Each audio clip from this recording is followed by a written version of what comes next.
quite certain you're up to it. But I don't know. Sometimes those of us who are older, we have a hard time digging into deeper things. But I'm going to deal with this topic about fat because I think you got this already, folks. It's the fat that is really about the biggest issue we're talking about, isn't it? And the real problem with the fats that you take out of plants. Just a little review. All the fats have about the same number of calories per pound or per whatever. You remember that? You're not all nodding. Does that not sound familiar? It doesn't matter what fat it is or where it came from, an animal or a plant. The number of calories per weight is virtually the same. Tiny differences, tiny differences. But those numbers are high, more than twice as many as any other source of calorie. Would somebody raise their hand and tell me what are the other sources of calories besides fat? Yes, dear. That's okay. Okay, you can say starch. That's fine. The more common term would be carbohydrate. All right? And you want to try to say the other one? Anybody else? Protein. And all the weight that you and I gain, folks, or lose, will be the result of eating more calories and gaining weight, or eating fewer calories and losing weight. Y'all with me on that? There's nothing. There's no way around that. That's the story. And so, because there's only 3 places to get calories, and because fat, it's actually 2¼ times as many calories per whatever weight unit you want. That's a lot, isn't it?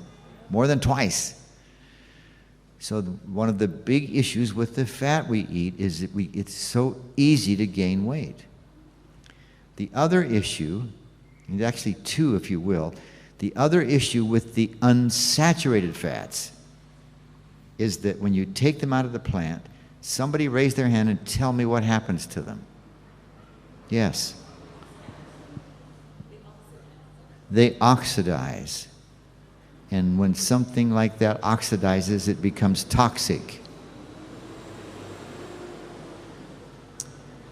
And I mentioned to you last night Dr. Esselstyn from the film Forks Over Knives. Remember that? By the way, that title, what that title means is, if you use your fork properly, you will not have to come under the surgeon's knife. Forks Over Knives. That's where that little cute title comes from. And here's what he says there. Oil destroys endothelial tissue. I only use that word once or twice. That's the lining in the arteries. Y'all with me? And what happens when the lining in the artery becomes unhealthy? Somebody raise their hand and tell me, somebody else, what might happen when the lining becomes unhealthy?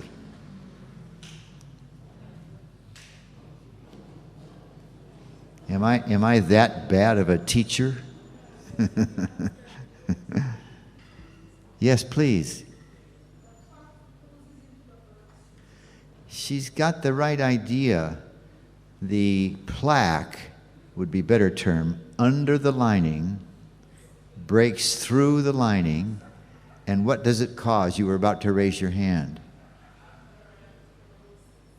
Well, that is atherosclerosis under the lining, and when it breaks through the lining, what does it cause? Somebody tell me. A heart attack. Somebody else raise their hand and tell me, what percentage of heart attacks occur because of the plaque or the atherosclerosis breaking through the lining? Somebody raise their hand and tell me.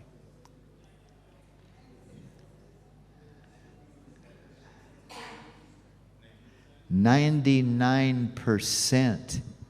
Only 1% of heart attacks occur because the plaque filled the artery. Somebody else raise their hand and tell me What percent blockage, what's the minimum percent of blockage of an artery that could be found using a stress test? Yes. 65%. In other words, you could have blockages all over the place at 60%. You go to the doctor, you take a stress test, and what will she or he tell you?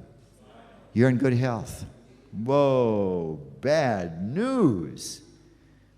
Because there's probably soft plaque all over the place, and if the lining is unhealthy, the risk of heart attack is so great. And for many of us, the linings are unhealthy. So here's Dr. Esselstyn. Oil in a cracker, oil in a cookie, oil in bread, oil in anything harms endothelial tissue. And so that's the second problem. The third thing we discussed last night was if the fat is saturated, if it was completely saturated, it would not oxidize at normal room or even cooking temperatures. Now, I said you can oxidize anything if you get it hot enough. But we're talking about room temperature up to cooking temperatures. Saturated fat does not oxidize. Somebody give me an example of some saturated fat. Somebody raise your hand and give me an example. Nuts? No, that's not the best answer. Okay. What were you going to say? Okay, that again is not the best answer. She said nuts. She said avocados. Then somebody said coconut. Understand, folks, every plant has fat. Are y'all with me? Even lettuce or greens. I mean, if it's a plant, it has some fat. Not very much. There are 4 categories of plants that are high in fat. Is that correct? What are they? Somebody shout it out. Yeah. Now, all of the plants have fat, and all of them have some saturated fat. But almost all of the plants are very low in saturated fat. Whatever fat they have is a small part of it would be saturated, except for the tropical oils, i.e., coconut and palm kernel oil. Those things are, and you heard me say this, I think you can remember this, 96% of coconut fat is saturated. So when you have a jar of coconut fat, in this warm climate, it may be liquid at room temperature. Is that right? Normally we say to people, if the fat is liquid at room temperature, it's unsaturated. Can you put that together in your mind? Remember that. Even while you're visiting with your neighbor that you just came in to see. Unsaturated fat is what? Liquid at room temperature. Now, room temperature on the islands is a little higher than it is in America. You understand that? So you have to take that into account. But really, all of the plant fats except coconut oil and palm kernel oil are mostly unsaturated fats. So they're risky for the arteries. But the saturated fat, we spent a little bit of time telling you last night, what's the special danger with saturated fat, other than that, of course, it's more calories. Anybody remember?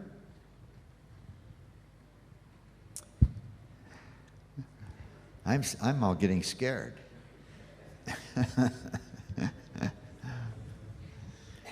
Saturated fat makes the body make more bile. Remember that? And bile is almost pure cholesterol. And most of that bile, for almost everybody, although I'll tell you how you can stop that, gets absorbed back into the blood. So all the bile your body makes to help digest fat, for many people, gets back into their blood, raising their blood serum cholesterol. Now, there was a thought I had in it. I went past it, and I got to try to remember what it was. But anyway, oh yes. So did you catch this last night? The liver makes bile for any kind of fat. Is that correct? But it makes more if the fat is saturated. This is why saturated fat is considered dangerous. Dangerous for heart disease. You understand that? And this is why if you take some saturated fat from somebody's diet and you replace it with the same amount of unsaturated fat, heart disease goes what? Down. Are you with? You remember on that? In fact, just a handful of nuts a day reduced the heart disease about how much? In fact, in the study in Finland, it reduced the death rate about how much? 56%. Remember that? What about the overall death rate? It was the same. Thank you, whoever said that. And shame on the rest of you for not remembering. And what was causing the people to die now instead of heart disease? Cancer. Bad news, folks. We have been living in a way perfectly designed to kill us. Isn't that right? And as I appreciate the prayer so much, I'm actually more concerned about the spiritual influence. I'm not sure I should say it quite that way, but the spiritual influence here, folks, is a big issue. We can't think clearly when our bodies are clogged with the things that shouldn't be there. Y'all with me on that? And communion with God is so sensitive. I shouldn't do this. There's all kinds of activities in life which can dull our senses in communing with God. Amen? I won't even get into what some of them are. You might throw me out. All right. So my topic this evening is, all right, we've been talking about fat. So what's fat for you and what isn't? In other words, what's okay and what isn't? Do we need some fat? We need to eat some fat. And so this is trying to answer that question in a pretty deep way. I think you folks are up to it. Although you tend to forget stuff for the next night. But I get the impression that you get it when I'm talking about it. It's just hard to remember. Am I right? Say yes. Okay, here we go. Oh, by the way, a couple of slides that I stuck in there before I actually get into that topic about the China study.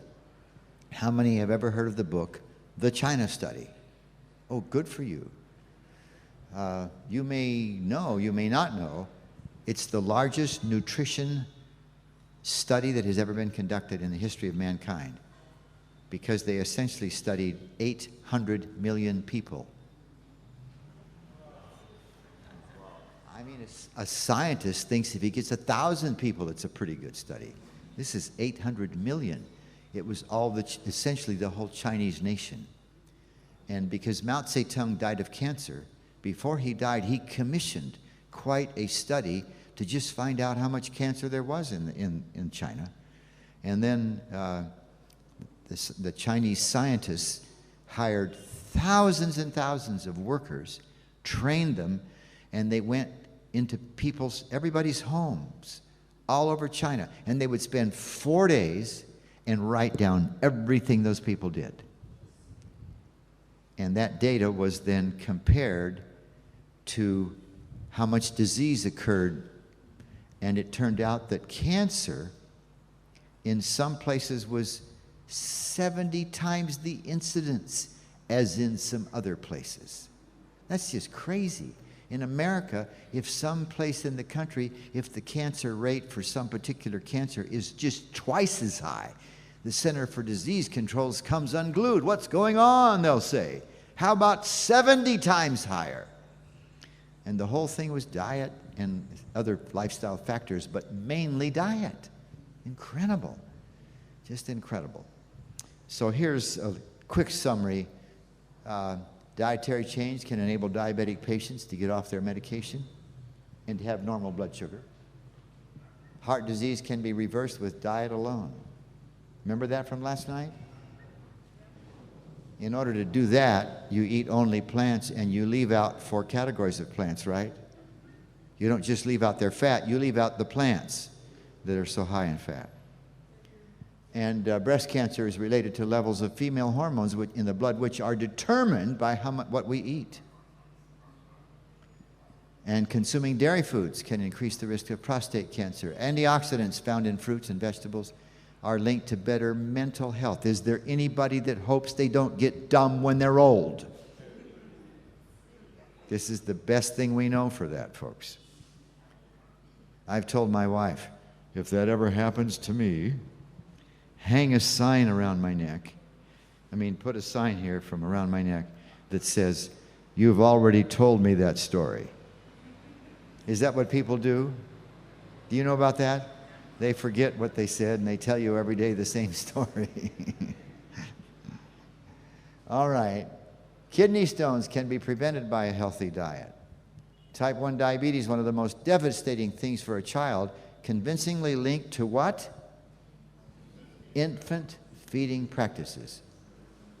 Essentially, letting that infant use cow's milk in some manner. Okay, now let's dive into this. This is pretty challenging. Let's see if we can make it work. This is a tiny, tiny piece of fat. It's so tiny you can't see it with a microscope. You couldn't even maybe see it with an electron microscope, which is just a lot stronger than a regular microscope. It's very tiny, but all fat is just like this. And because it has 3 legs, remember this from yesterday? It's called a 3 legs, and the word glyceride comes from the fact that that thing across the top is glycerin. Don't you all know that word? Where do you find glycerin? I'm sorry? I'm not catching it. It's too much noise out there. We find it in soap, face cream, and so forth. Actually, my grandma used to have a little vial of glycerin. And in those days, women had little bottles with corks in them. Did they ever do that around here? And the cork, if you put it in the bottle and left it a long, long time, when you try to take it out, it breaks up. But if you smear glycerin on the cork, that's what she did, it would just work fine over a long time. That's what she used glycerin for. But anyway. But we use it here to clean baby's tongue. Baby? Oh, on a baby's tongue. In any case, triglyceride, please remember this, is a synonym for the word fat. Are y'all with me on this? Those 2 words mean exactly the same thing. So that red thing, now, I'm coloring these things for clarity. You understand they're not colored like this, but the thing that's, if you will, red across the top is the glycerin. Now, those legs are actually fatty acids. Haven't you all heard that term? You probably couldn't have told somebody what that was. So if you had a single fatty acid, would that be fat? Say no, because it takes 3 of them fastened to the glycerin to be fat. Y'all with me? Now that leg, if you took it off there and then removed one little atom on the end that makes it acid, it would be diesel. Those legs are actually diesel. Have you ever heard of biodiesel? So they raise corn in the States. There's not a lot of fat in corn. It takes 14 ears of corn to make how much fat? 1 tablespoon. So it's kind of a waste. But they'll take that 1 tablespoon of fat and cut the legs off, and they've got diesel. Isn't that amazing? Really something. And by the way, for what it's worth, since you guys are such great students, you don't remember stuff that well, but you're great students. I have the same problem, believe me. That's actually a chain of carbon atoms. You know what I mean by carbon, don't you? They're chemically hooked together, carbon atoms. Every atom, almost every atom, is able to hook to other things. It's actually electrical hooking up, but nevertheless. So there's a chain of carbon atoms, and hooked to each one of them is 2 hydrogens.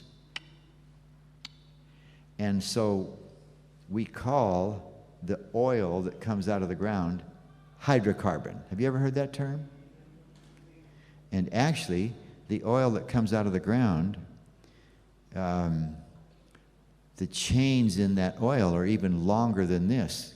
If you make the chain longer, you get grease. If you took only 8 of those carbons instead of, I'll tell you in a minute how many there are, you'd have octane. What's octane? Gasoline. So what happens when they get the oil out of the ground, they take the chains they want to make whatever fuel they want, whether it's diesel or gasoline, and they even know how to take a long chain and cut it up so they can make grease or diesel or gas and other kinds of stuff that when you light a match will go bang or poof. All right, so it's diesel, but on the end up here, right up here, there's a little gadget, a little atom that makes it an acid. That's where it gets its name, because it's part of fat, and because that little thing makes it not acid that would eat a hole in your clothes, but if you put some on your tongue, oh yeah, a little bit of a sting, you say, oh yeah, that's an acid. All right. So we call that stuff fat, and interestingly enough, when the legs are straight, the fat is solid at room temperature. Give me some examples. Coconut oil? Didn't I hear you say butter? What else? Did somebody say lard? Mm-hmm. If you could see them, they're way too small to see. The legs on all those fatty acids are straight. There's lots of fatty acids in plants that are bent. And when the fatty acids are bent, the fat is liquid at room temperature. Give me some examples. Olive oil, corn oil, etc. Y'all with me? And in fact, strangely enough, if you replace some saturated fat in somebody's diet with some fat that's liquid at room temperature, it doesn't matter whether it's olive or corn or any other soybean oil, it doesn't matter. The heart disease decreases because of this thing about the bile. Y'all with me on that, right? Yeah. So it's liquid, and we say the fat is unsaturated because at the bend there's a missing hydrogen. Do you remember that at each carbon atom there's how many hydrogens hooked to them? 2? Y'all with me? But in the middle of this, or somewhere, there's actually 2 hydrogens missing, and so the leg bends, and it is now what at room temperature? And we say that it is what it is unsaturated from? There's missing hydrogen. So it was a funny way to ask the question. If it was saturated again, what would it be saturated with? Hydrogen. Okay, very good. And when there is only one bend, we call it what? You all know the term, don't you? Monounsaturated fats, or if you're talking about one of the legs, fatty acid. And virtually every plant has some monounsaturated fat. It also has some saturated fat, correct? Not much. Most of the plants are very low in saturated fat. Now, some plants have more than one bend, some fatty acids. And at every bend, there's hydrogens missing. So we say this is unsaturated fat, but because there's more than one bend, guess what we call it? Polyunsaturated. Got it? Aren't you glad you know this stuff? Well, really, you should know this, folks, because people pull the wool over your eyes, and they'll put in the ingredients, they'll put stuff in there that you say, I don't know what that is. I'll just eat it anyway. All right. So polyunsaturated in this case. And do you remember, just for fun, if you take a big vat, a big pot of unsaturated, whether it's mono or polyunsaturated fat, and you hooked up a big cylinder that was full of hydrogen gas with a little pipe that goes over to the bottom of that pot, and you have a flame down there heating it. I don't know if I told you that. And you have the hydrogen gas bubbling up through the oil. What would happen to the bubbles? They would disappear. Why? Because the hydrogens are filling up those spaces. So when you turn the heat off and let it cool down, the fat will now be hydrogenated, and what else? Solid. Y'all with me? All right, some of you didn't nod. How many of you are lost? Let me see your hands. Who should have raised their hand and didn't? Sir, you raised your hand. I don't want to embarrass you. Can you give me a question that maybe would help me clarify something?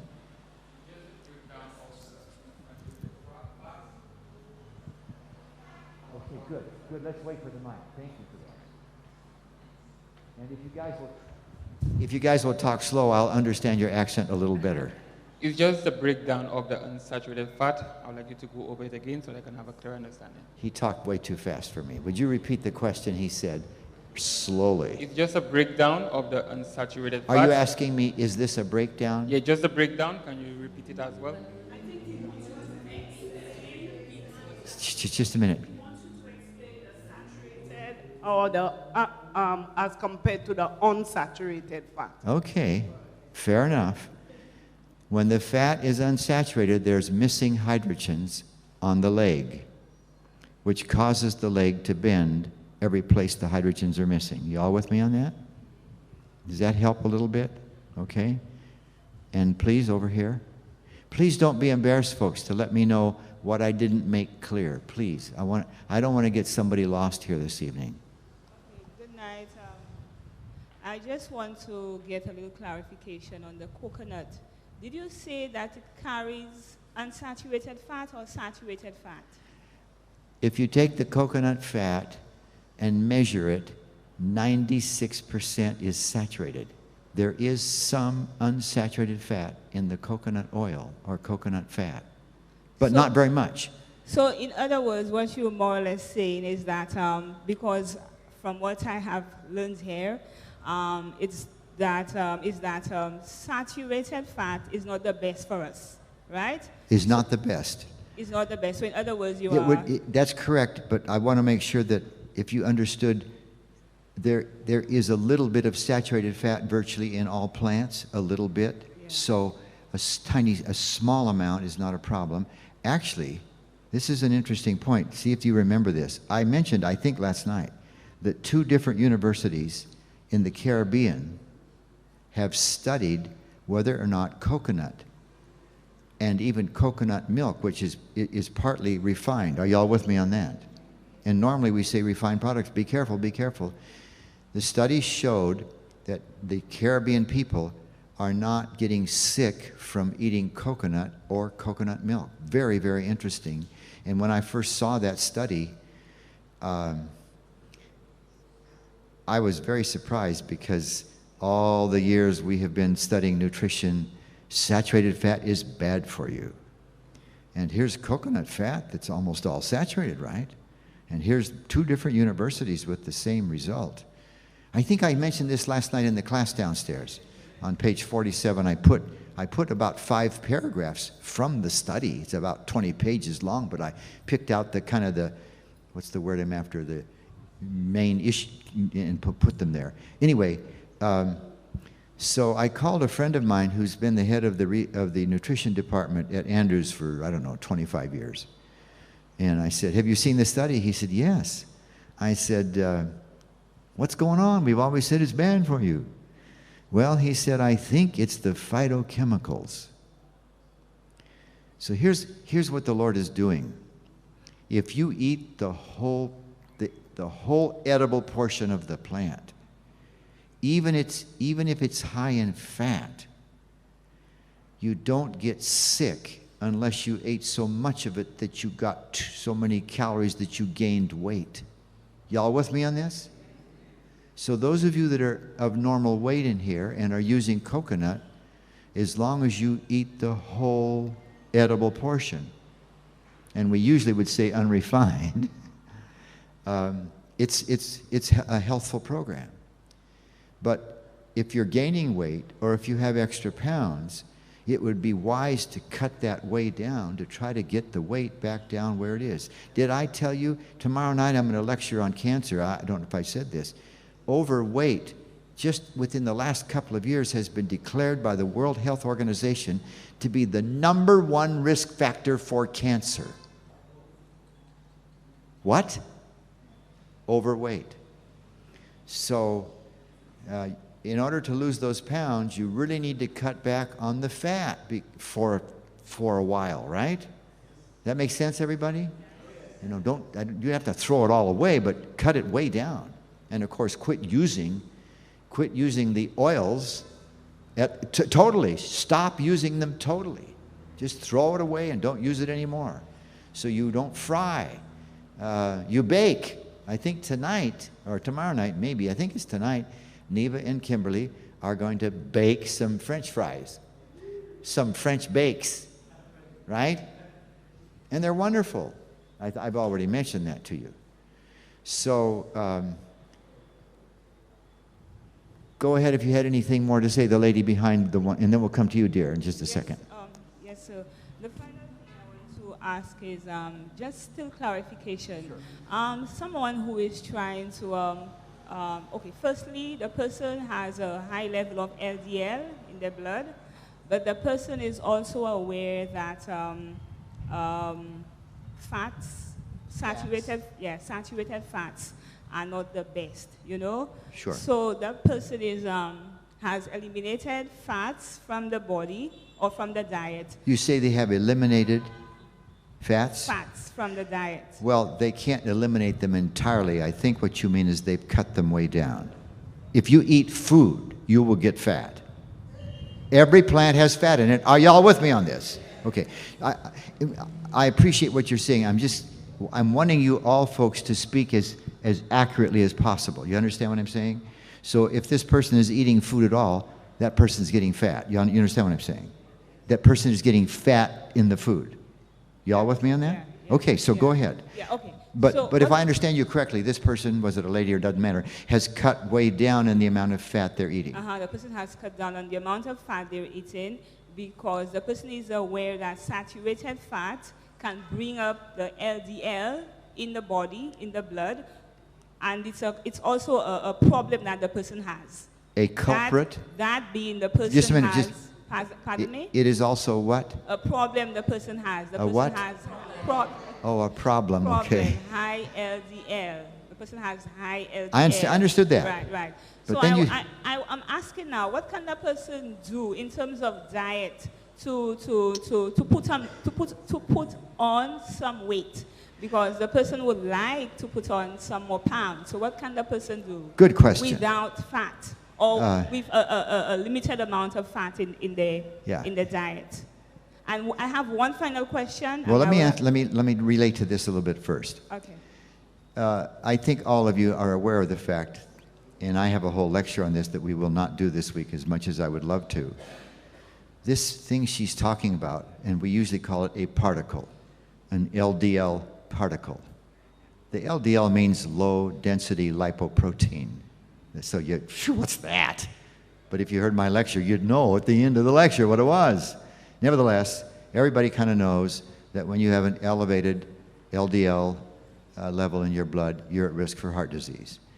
And the way to the way to gain weight without elevating your LDL is to use whole plant foods that are high in fat, such as olives or avocados or nuts or seeds. Now, in her case, because her LDL is high, I think I would go easy on the coconut, even though the coconut is probably quite safe.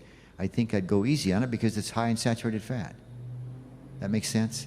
Yeah. Now your other question. And the final one is relating to bile and acid reflux. Acid reflux? Acid reflux. Is there a correlation, or is there... Good question. You all know what she's talking about, right? Of which GERD is kind of a final stage of that, gastroesophageal reflux disease. Almost always caused by overeating. Virtually all the time is overeating. Too much food. And so if people will use fat, will use plants, and not overeat. And part of the problem is too much fat because it takes so long for the stomach to empty when you eat high-fat foods. I think that there's hardly a time out there when there's GERD or reflux disease that isn't taken care of by eating only plants and being careful not to overeat. Very interesting and meaningful question. It's very high prevalence in the United States. Yes, dear, your question, if you can remember. Yeah, you talk about the nuts, and you say a handful of nuts would help out. But I want to know, is it any type of nuts, or there are certain type of nuts you have to use? Yeah, the whole story was, if you remember yesterday, all of those bars I put on there, remember that? I told you that they had studied virtually every nut that people eat, and they all give the same results. And what I put on the screen was the average, but it's any one of the nuts does about the very same thing. Are y'all with me on that now? It doesn't matter what nut it is?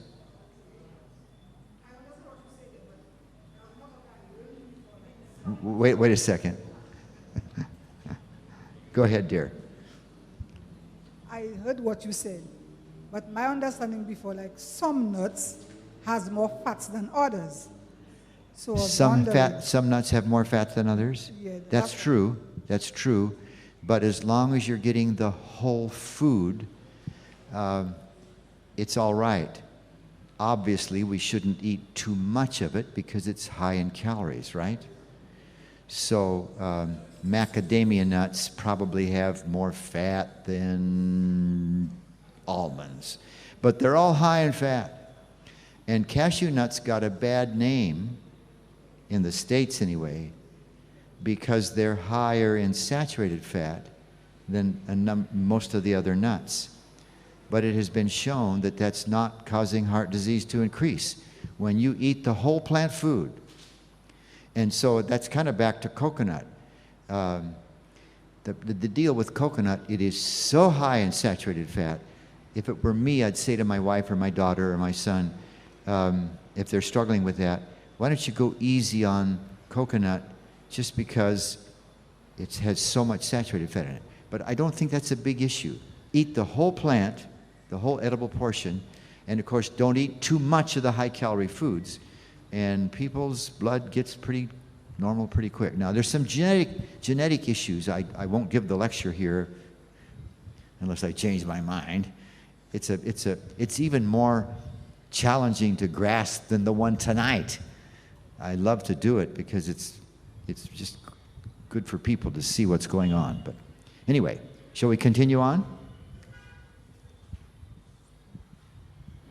My question is on the HDL in this case. Okay. We just spoke about the LDL. If the HDL is above the limit, is that a good thing? Because HDL is being considered good cholesterol. There's no data that ever showed that the HDL being too high is a problem.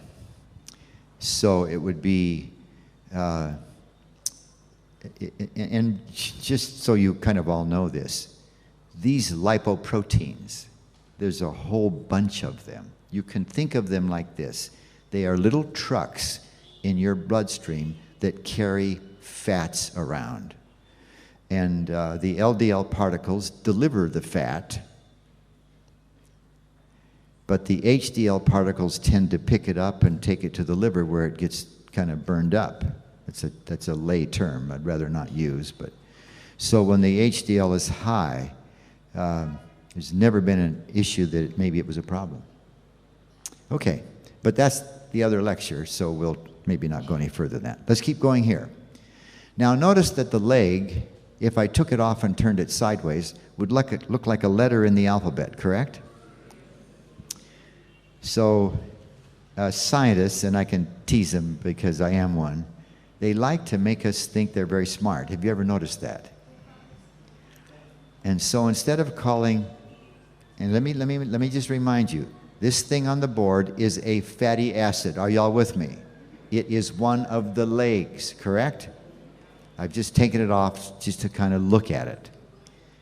Because this fatty acid is shaped like a W, they use a Greek letter that looks like a W. I'll give you a picture of it, I think. The name of that Greek letter is omega.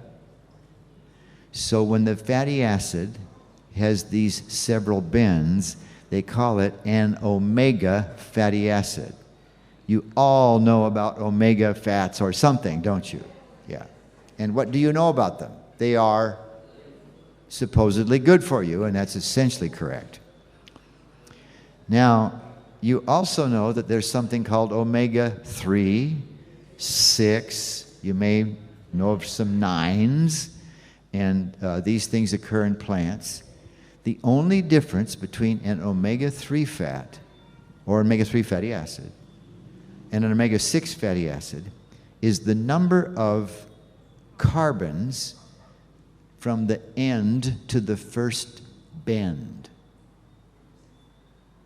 That's easy enough to get, isn't it? And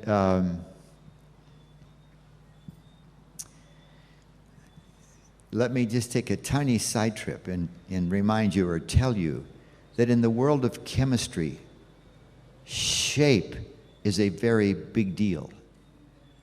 I wish I had a whiteboard up here, but just imagine water. I think you all know water is H2O, correct? That means there's a big oxygen atom and a little tiny hydrogen atom on one side and another hydrogen on the other. Actually, if you'll leave this one here, this hydrogen is at an angle, and so is this one. Y'all with me? This is amazing, folks.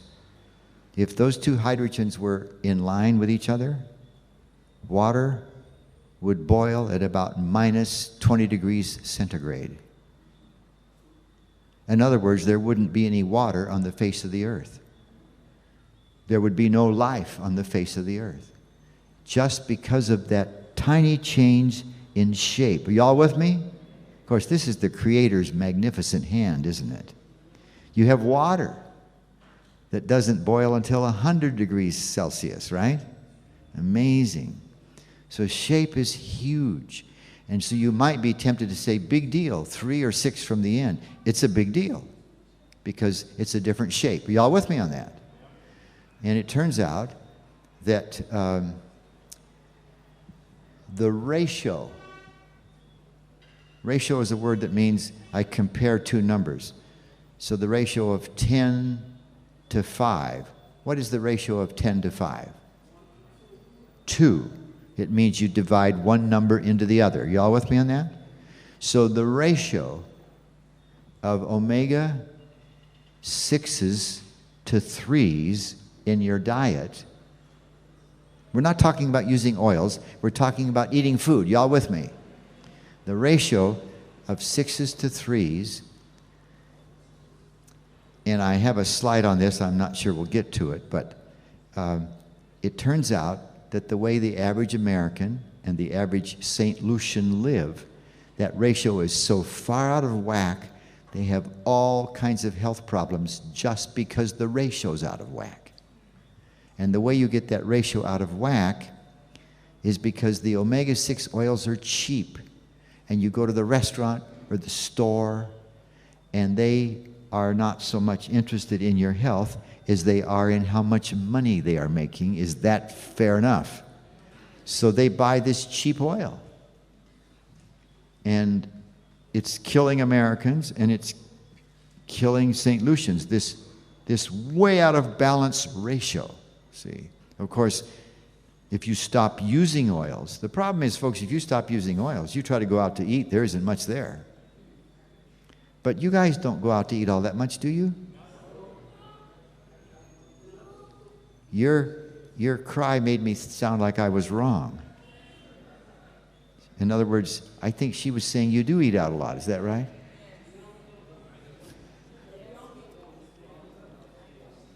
You know what, folks? For right now, you guys ought to stop that. It is so hard.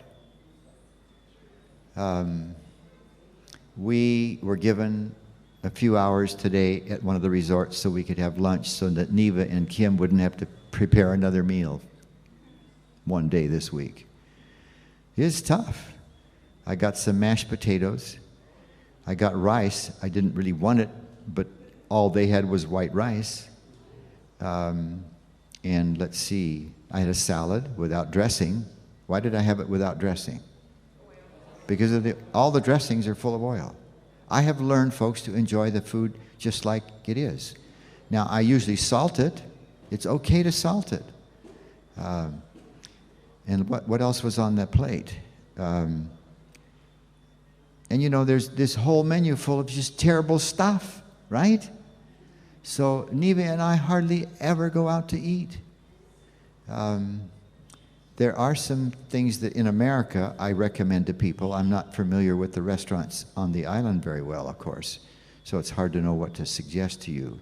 But as nice as it is to take mommy out to eat once in a while, I think right now, while you're struggling to get yourself well, you ought to just say bye-bye eating out. Are y'all with me on that? It's just too hard to get something good. Let me tell you a funny story. We were holding a 6-day class at our property in Washington State, and among the guests there that time was a millionaire. And he didn't even want to come. His wife wanted him to come because he had cancer, and that's a long story. So he comes. And during the week, he found out that I was a commercial pilot and hired me to fly him to Alaska in his airplane so he could go fishing and eat salmon, which he shouldn't do. And he knew he shouldn't do it by the end of our 6 days. But, well, I would rather fly an airplane than eat food. Can you relate to that, maybe? So I flew him to Alaska. And after we were there for a week and they were fishing and all of that, they decided that they wanted to go to a restaurant and have some halibut. So I'm thinking, okay, Lord, there'll probably be nothing there for me. So they each order there are 3 of them. I flew 3 of them up there. The owner of the plane, his grandson, and the owner's best male friend. And then she turned to me and said, what would you like? And I said, which I said today, by the way, and they didn't have one. I said, by any chance, would you have a baked potato? She said, oh, yes. Oh, that's good. And then this was a shot in the dark. I said, by any chance, would you have some brown rice that you've cooked up? She said, well, we have half and half, brown and white. Now, you may think I'm terrible, but I thought that was maybe a reasonable thing. And so I said, oh, let me have a bowl of that. And then I said, and you could probably make me a little salad with just some lettuce and tomatoes cut up on it. I don't want any dressing on it. She said, okay, fine. So off she went, and before long they came back, with their big plates, and she gave me my baked potato. By the way, do you guys bake potatoes in your homes? Okay. This is a common thing for me at a restaurant if we ever go out. I don't put anything on the potato. I especially like it if it's been cooked in foil. Do you guys ever do that? And it's moist. I like that. And I just take the foil off and cut the potato open and salt it and use my fork and just eat it right out of the peel. Pardon me? if you cook it in foil, it keeps the moisture in, and I like that. No, it's not poisonous. She said she thought foil was poisonous. Pardon me? And I said no. Well, it's aluminum, and aluminum was thought at one point, for example, to be a problem with Alzheimer's. That has shown to be, for example, not to be the case. Yeah. So it's interesting, folks. If aluminum was a problem, it would be the tiniest problem you can imagine. But we jump on those things, and that becomes our health program. You know what I'm talking about? Do you understand what I tried to describe just now? You're not nodding your heads. We'll grab onto something, whether or not we know, we just heard, whether or not it's valid, but that becomes, that's how we're going to take care of our health. Now maybe you have 2 or 3 things or something, but I'm saying people in general. For example, I mentioned last night genetically modified foods, right? In America, it's very common today for people to, that's their health program. They're going to only use non-GMO foods. And the whole scientific community, even though for a while they had some questions, almost the entire scientific community can see that that is not an issue in terms of health. Are y'all with me? If I had a half an hour, I could explain why, or maybe an hour. I'm just trying to illustrate something, folks. People will glom on. Do you use that word? Glom onto something? They'll grab onto something and just ignore all the stuff that makes a huge difference, but that's their health program. Y'all with me on this? Okay, anyway. So I had my baked potato, and usually I eat the peel. When I'm done eating the potato out, I'll salt the peel and maybe put some, well, there's nothing else, so I just eat the peel. If I have some avocado, I'll spread some avocado inside the peel maybe or something.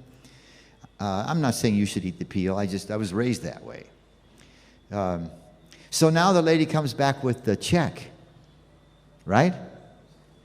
And my friend, the millionaire, his cost about $39, and his physician friend, I don't know, $35, $37. His grandson had a couple of beers, and so his was about $45. And so the millionaire, you know, people become millionaires by being stingy. Did you know that?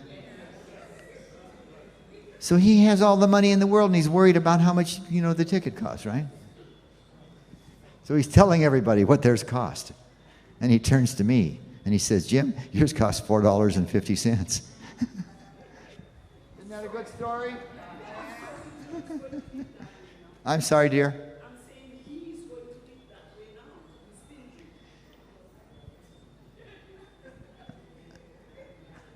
I'm not sure I followed that, but let's carry on with our talk tonight. It's my fault I told the story.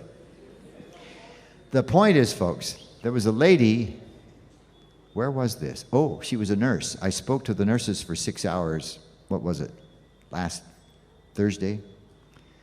I can't remember what day it was. Anyway, and the topic came up, well, what about, you know, this is going to be expensive. And I said, oh, no. The average reduction in cost is about 30% less when people go from their ordinary diets to just plant diets.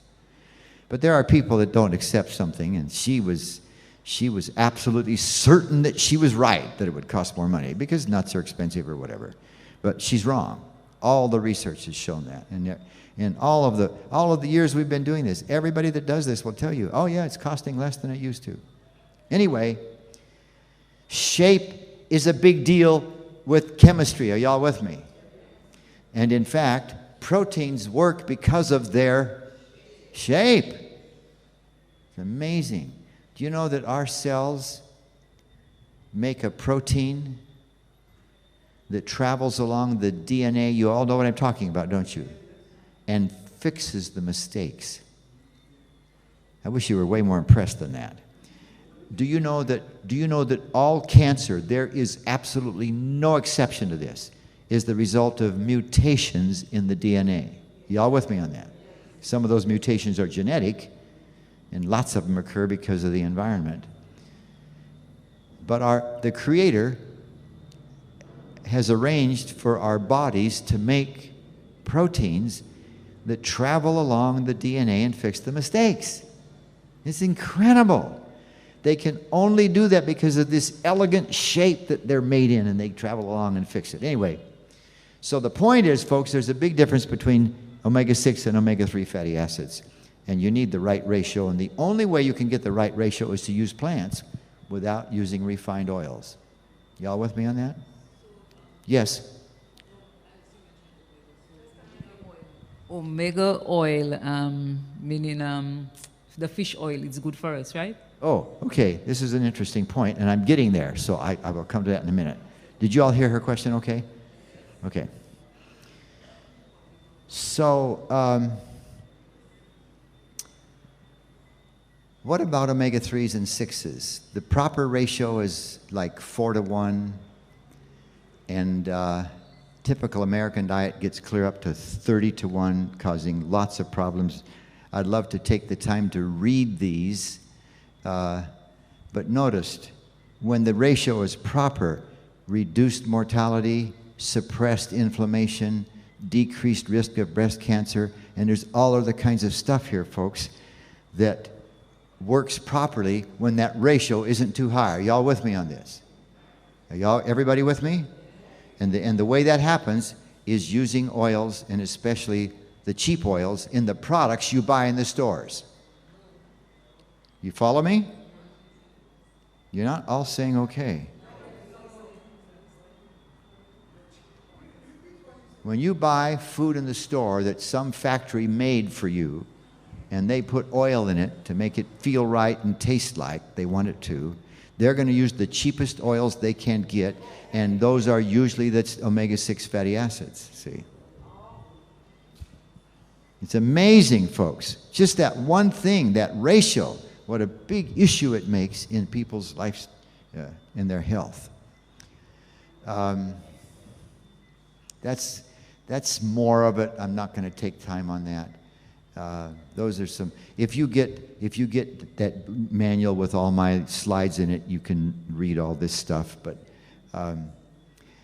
here's the problem: oxygen attacks the fatty acid at the bends and oxidizes it. And what it does is it breaks it into pieces. And each of these pieces, I'm going to show you when it gets there, is now rancid. We talked about this, didn't we? So this is what happens. If the fat was straight, it doesn't oxidize, but it oxidizes at the bend, or the bends, if you wish. And those are short-chain fatty acids. They're rancid because they're oxidized. We call them free radicals, and they cause cancer. So they are technically carcinogens. And just for fun, how many of you took chemistry in, do you use forms here? Form 1 through 5? How many of you took chemistry in maybe form 4 or 5 or something like that? Can I see your hands? All right, one man.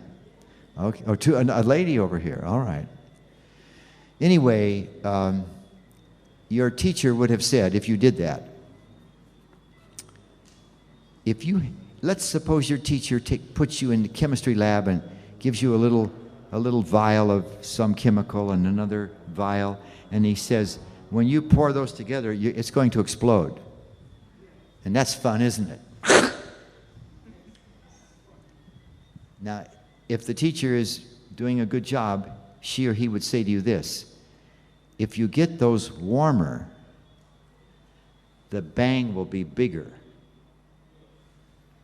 And the rule is, for every 10 degrees you raise the temperature, the rate, the proper thing to say, I could say the bang is twice as big, but the rate of the reaction doubles. Y'all with me? So you're going to take this oil that you used to, you're never going to do this again, of course. You're going to take this oil that you used to pour in the frying pan. At room temperature, is that oil oxidizing? Yes.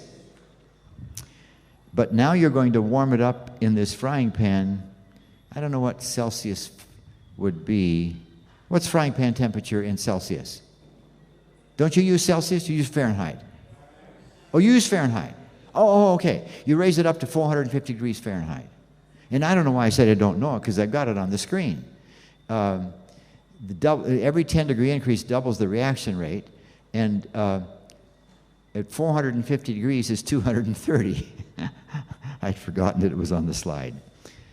So I'm going to take it from room temperature at 68, right? And I'm going to raise it up to frying pan temperature, correct? Y'all with me? Will it be oxidizing faster? Will the oil be oxidizing faster? A lot more. Let's find out how much more, just for fun. The difference between 20 and 230 is how much? How many increments of 10 is that? 21, you can see that. So watch this. What you're doing is you're doubling the oxidization rate 21 times. 2 times 2 times 2. How many times? 21 times. Now, you may not know that number. I wouldn't know it off the top of my head. I just put it in my computer in a spreadsheet, and it gives you the answer. How many more times rapidly is this thing oxidizing? 2 million times. The same thing happens, folks, if you put that oil in bread and bake it in the oven at 450 degrees, doesn't it? And on and on and on it goes. This is the kind of stuff none of us knows before, and it's killing us. It's crazy what we do without knowing it. What does the Bible say? My people are for a lack of knowledge. Now that's speaking of spiritual knowledge, but I think it applies in other realms. This lady has her hand up again if there's a microphone. Just a second, he's going to bring you the microphone.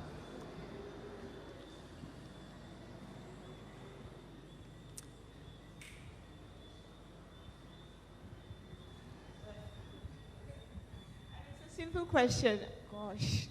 I just want to know, based on what you're saying there, the oxidization and everything, so I'm just saying, my conclusion from what you have said is that it would be very harmful for us to roast nuts. Am I right or wrong in saying that? Because we like roasted cashew, we like roasted peanuts, so you say it would be best if we would consume these in the raw form instead of... Oh, good question. The answer is no. And the reason is that God has designed that the plant protects the fat from oxidizing as long as it's in the plant. Oh. So you're saying it's okay for me to take my nice little... Yeah. Of roasted cashew and yes. roasted peanuts? Really? Yes, it is. But, Doctor... Now, you wouldn't want to burn it, but yes, roasting the nuts is fine. Cooking, there's this thing in America. It's a fad. It's kind of fading away, but people were into believing that you should eat only raw foods, which is, there's no scientific basis for that. And the example I used the other night, I think, was that you get 8 times as much lycopene, one of the phytochemicals, if the tomato is cooked in comparison to being raw. Just one example. And so here's the idea, folks. And I'd love to take more time on this. I'm just going to tell you. There is no basis for telling people you should have this much cooked or this much raw. So you just do both. And don't get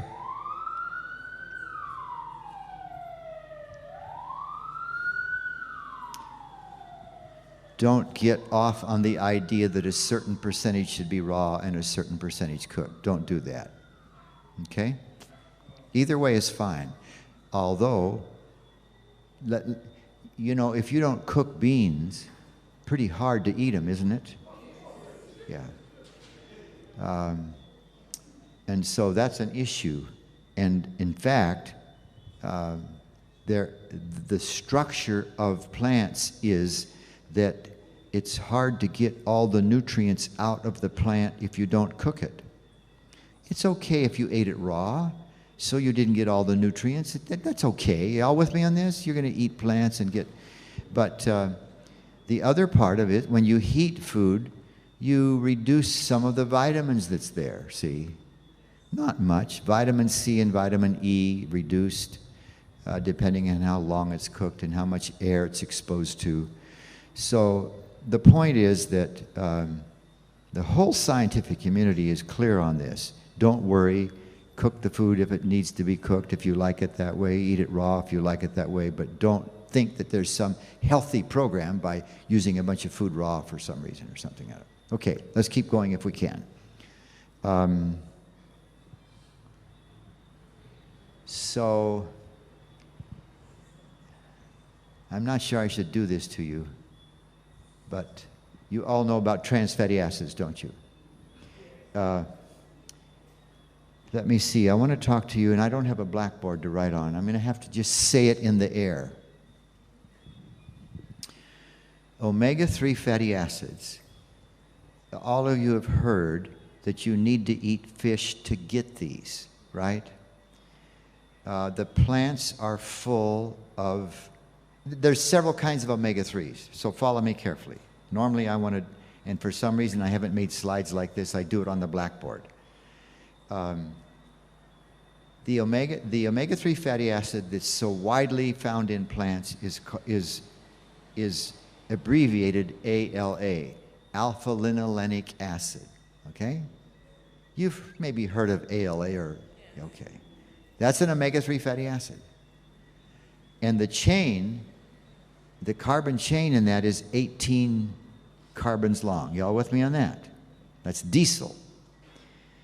There are 2 more omega-3 fatty acids that we need. One is EPA and one is DHA. Have you heard those terms? You can buy bottles of it. And EPA is 20 carbons long, and DHA is 22 carbons long. This isn't terribly important, but I think people ought to know some of this stuff. And those are not found in plants. Got it? So people who are uninformed will tell you, oh, you got to eat fish in order to get those fatty acids, those omega-3 fatty acids. It's not true. Your body converts ALA into EPA and DHA. Y'all with me on that? So that's the answer.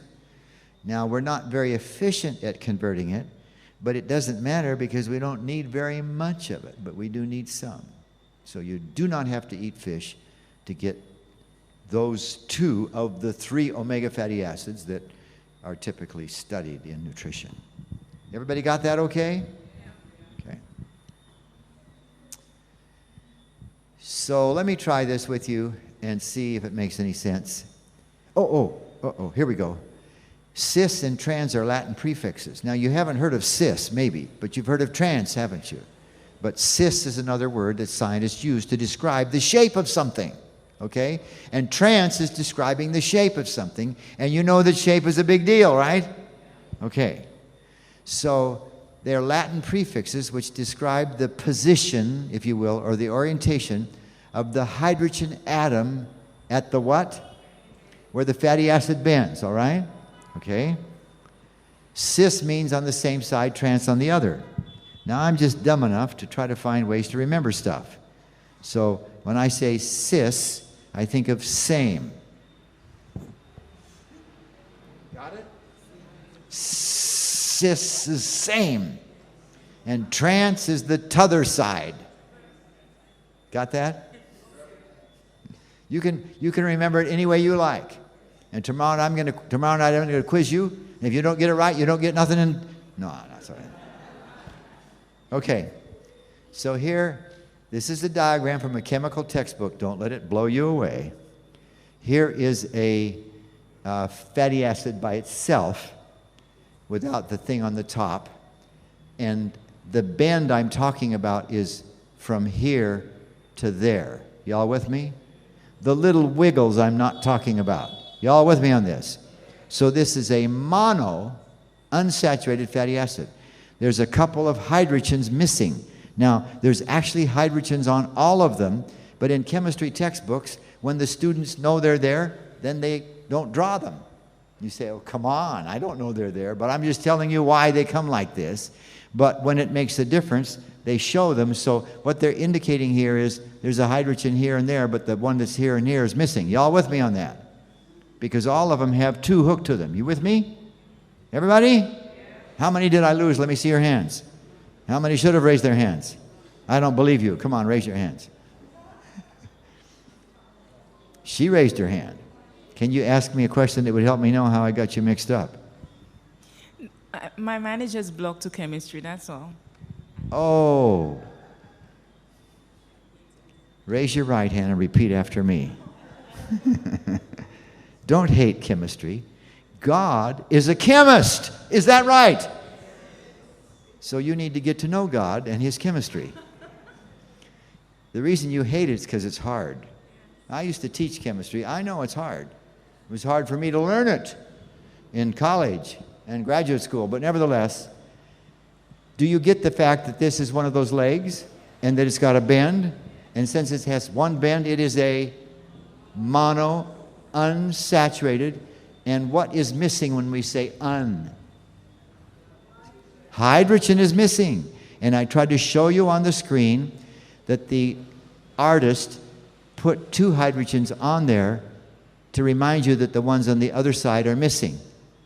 Because all the students know that all the carbons have two, right?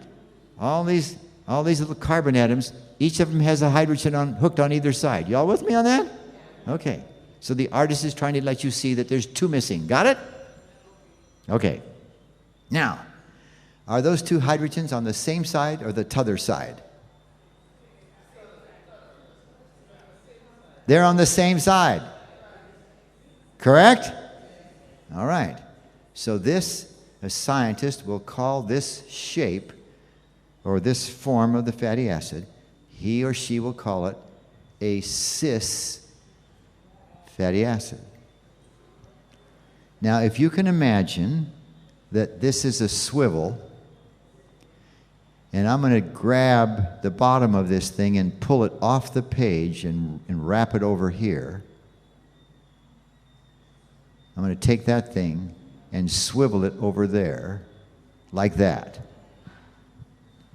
Can you see that if this was the swivel right here, which it is, that one of the hydrogens is now on the t'other side? Have you got that, folks? So that is a trans fatty acid. Got it? Aren't you glad you know this? I'm teasing you when I say that, but folks, I think we ought to know stuff like this, don't you? You're not saying yes. I guess I haven't convinced you. Remember, our topic tonight is what's fat for you, what's okay, and what isn't, right? Right? So, what's wrong with this is because it is straight, it acts like a saturated fat. Are the saturated fats straight? Remember the first thing we put on the screen tonight? The legs were straight, and what do we say they are? Saturated, and they're solid at room temperature. And what's the problem with saturated fat? Neva, dear, you're just coming up to tell me I should quit?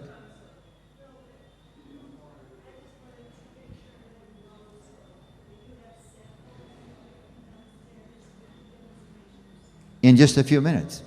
Are you ready right now? I'm going to quit in just about a minute. That's okay, dear, but I think it's time. Okay. Do you remember, folks, that saturated fat, because the body causes the body to make more bile than usual, which increases the risk for heart disease? Are y'all with me on that? This is the problem with trans fats. Got it? They were unsaturated, but in the processing, they got straightened out. And you know what makes them do that? Boy, I'd love to tell you. Do you guys use Crisco? Do you call shortening Crisco in the blue can? Let me take just a couple of minutes on that. And let me pass this up. I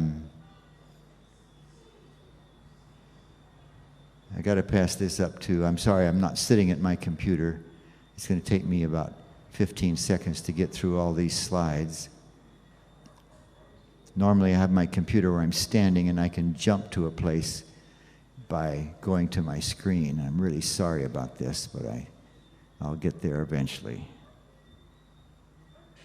I'm talking about HDL and LDL and stuff like that, but we're not going to do that tonight.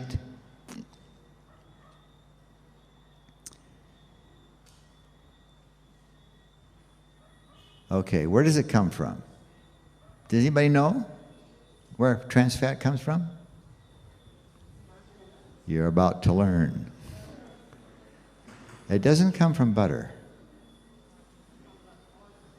So let's have a look here. If I can make it come up. There's that can of Crisco.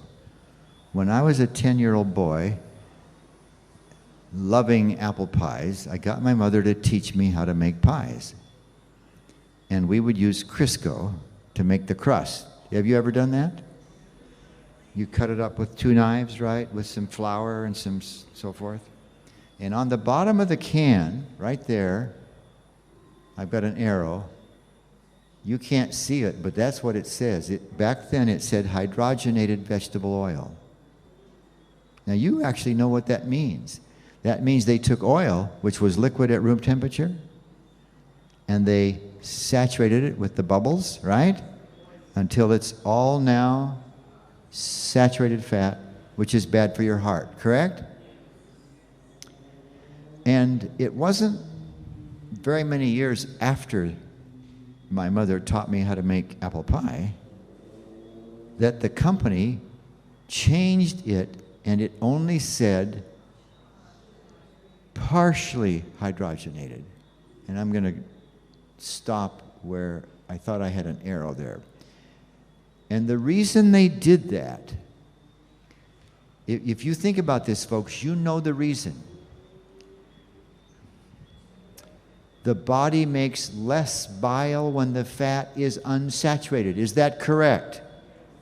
So instead of the whole can being saturated, only some of it was. Y'all with me on that? It wouldn't be solid at room temperature if it wasn't saturated. Is that correct? But the company figured out that you didn't have to saturate all of it. You could just saturate some of it and it would still be solid at room temperature. Got that? Now, come on, you guys, be honest. How many didn't get it? Let me see your hands. Who's lying in here? Sir, would you help me with a question that would help me clarify what I just said? He's got the mic for you. If you can think of a question and how it was I didn't make it clear. Go ahead. Just tell me, I didn't get it at all. Well, it's a difficult subject for me to comprehend. So I guess hearing it more than once helps. I'm having a hard time understanding your accent. Forgive me. Try to talk real slow. Yeah, it's a difficult subject for me to comprehend, and as a result, seeing it more than once helps me. Okay, okay. Thank you for that. I did understand everything you said there. Try to remember, everybody, from last night, I'm going to say it again in hopefully a slightly different way, that the body makes more bile when the fat is saturated. Is that correct? Which ends up being cholesterol in my blood. Correct? So if some of the fat that I was eating, if some of it was not saturated, that would be maybe a step in the right direction. Correct? Now, it turns out it's still very bad, but this is the uninformed American and maybe the uninformed St. Lucian that hears that the partial hydrogenation is better because there's less saturated fat in it. Y'all with me on that? Okay?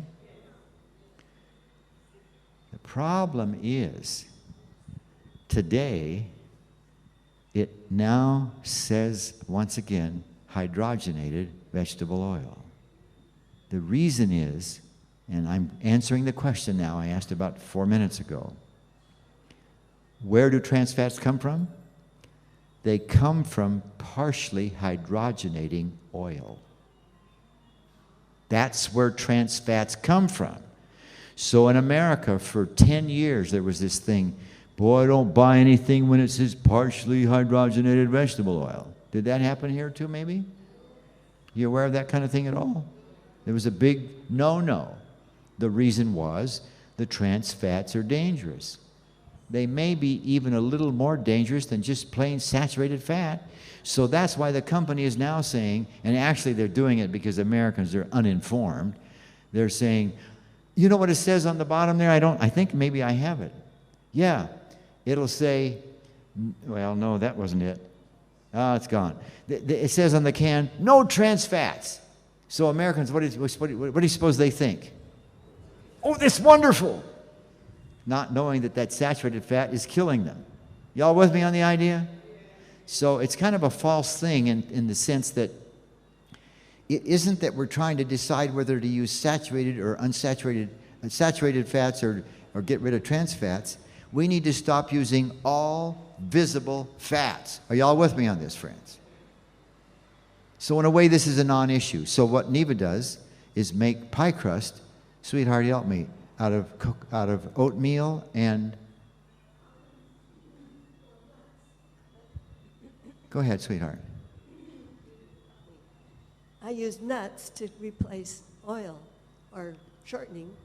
They have to be ground up. Grind them up. And now, because of the gluten-free craze, you might say, there's a lot of products on the market, like you can buy almond flour, but this is in America where it's, grows, the almonds grow, they're cheaper. But I don't know what you can get here already ground up, but if you can get, some ground nuts, that's helpful. So don't you use oatmeal and maybe ground up almonds? I use a food processor, and I put the oatmeal and the nuts, whole nuts in there. Turn it on, and it grinds it all up into a nice powder. And then you put... And then you add a little coconut milk to that, just enough to make a pie crust. Dear, that you can roll out. You put the nuts in there and ground them up, but didn't you then add oatmeal? Yes. Yes. And then she puts just a few drops of water or enough water in so that it turns into a ball of dough. That you can roll out. And you roll it out? Yeah, actually I said coconut milk. And but sometimes... It's a little nicer with coconut sometimes you use just plain water, haven't you? Yeah. And I made for her, not her last birthday, but the one before that, I made for her a cherry pie. And I made the crust just like we were just describing it. Yes, dear, you have your hand. Yeah, thank you for the microphone. I think there's... Go ahead. Yeah, we're talking about fats, right? And she's saying she's have to ground the nuts and add oatmeal and coconut milk? Yes. And what you get from that? That's how we made the pie crust. Oh, a crust. Okay, but then you were talking about oil. Oil? So I thought she was explaining how to get oil. Yeah, she was describing how we make pie crust without oil. Yeah. So almost any of these things that we shouldn't eat, Neva has figured out a way to make something in its place. By the way, did we mention this the first night? If I can get your attention.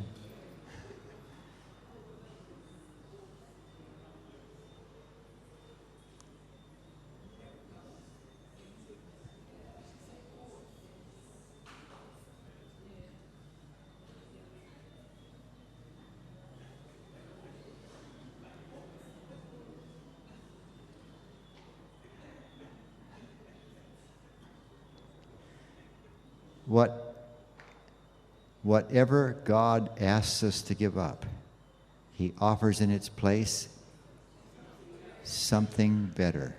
Ellen White says that's the watchword of all true education. Isn't that beautiful? I was about to say, I think the group is small enough. Can't we let them all go downstairs right now? Let's try it.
And just ready to listen. I'm sorry about this pillar here. That's really right in the way, isn't it? But I guess we have to have something to hold the roof up, so. So I'm going to start with showing you how to make butter. And I mentioned this the other day. This is a recipe in our book. And you see here, it's pictured on a beautiful cob of fresh corn from the garden. Do you put butter on corn? Some people love to eat it just plain, but I've always put butter on corn. My grandfather grew corn in his garden, and oh, that was our favorite thing in the summer when corn came on and we could get it fresh. So, and of course with butter. So I'm going to make this, and I gotta get my pot here. This is such an easy recipe, and you might want to write down if you don't have a cookbook. Although we are going to give you a handout with this recipe on it Thursday. But it's 1 can of coconut milk. That is if I'm making my larger recipe. The recipe in the book is a small recipe that makes 1 cup. This recipe makes 3 cups. And so this is really a good one to start with. First time or two, you know, if you get to the point where you really like making this, you'll want to have the larger recipe. It doesn't freeze very well. So what I do is I can it, and I do the 3-cup recipe, which I'm showing you here. And I have 2 small jars that are a 1/2 pint. And this is the recipe that I'm going to give you, because this one in the book is the small recipe. So just so you'll have it, I put these 2 1/2-pint jars with a little bit of water in them. Anyway, I sterilize the jars. You can either put them upside down in a little pot of water with a little bit of water in there and just bring it to a boil and sterilize those jars. Or the way I do it, to make it easier, I just put a little bit of water in each of my jars and put it in the microwave and turn it on for 1 minute. And that water boils in the bottom of the jar, and that hot steam sterilizes the jar.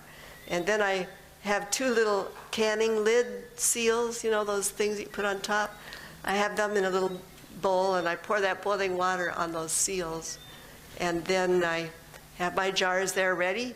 And meanwhile, I've started to make this, and it's 1 can of coconut milk and a 1/4 cup of cornmeal. And I'm not sure, now that our group is smaller, I was going to do 2 cans of it. But maybe I'll go ahead and do the larger recipe, and I can always send some home with somebody if we have leftover. And then I have, can you fill those each 1/2 full with water?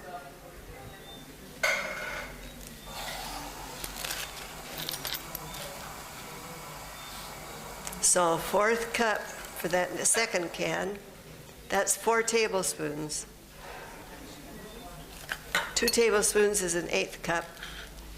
4 tablespoons. Thank you. So I'm doing the full can of water, but of course this is a double recipe. So what I usually do is, for a single 1 can recipe, whole can of coconut milk, 1/2 can of water. Now if you're making it from your own coconuts, just make a nice, I don't know, I really don't know, because everybody does a little bit different richness of that, how much water you end up squeezing and so on. You'll just have to make it about 2 3/4 cups total liquid. And then when you add the cornmeal, it turns out to make it to be about about 3 cups total. So I'll put this on the stove here and bring it to a boil, stirring it, and Kimberly will do something here while I do that. So she will finish that But up. you need this, I think, Yeah. unless, can I give her this? Yes.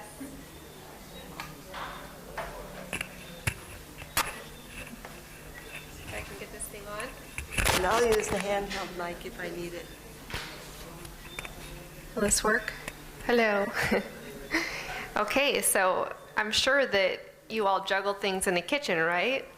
You don't always have someone else to do it for you, but you go from one thing to another. So while that's cooking and she's doing that, I'm going to show you what we're going to sample tonight, which is our tofu walnut balls that's in the cookbook.